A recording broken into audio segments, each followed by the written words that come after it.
What does a financially viable farm look like? That's the big idea that Grant Palmer was exploring at a recent farm management meeting in Brandon, Manitoba. He's a farm management specialist with Manitoba Agriculture, Food and Rural Initiatives. Join us in a few seconds for Country Guide's Big Idea, where we'll explore this idea and how you can apply it to your farm. We're here with Grant Palmer, and the issue we're exploring today is farm viability. Grant, can you tell us what farmers can do to better measure their farm's viability and whether they're doing a good job of measuring it now? Well, it's kind of a fundamental question, and that goes with any part of financial management. Let's start with cost of production, because if we're measuring margins, that's a number that is critical.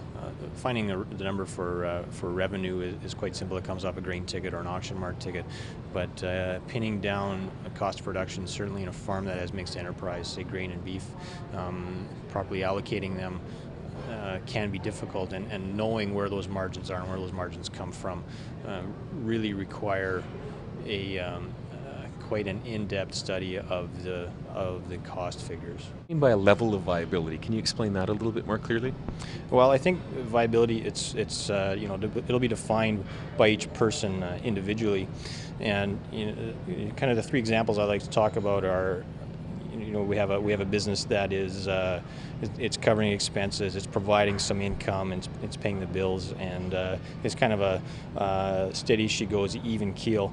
The second example is more of a maybe an intense investor attitude, and that's the assets I have, the equity I have, cannot return me a greater income anywhere else except the farm, and my time is best spent here on the farm, and I have no better alternatives for income.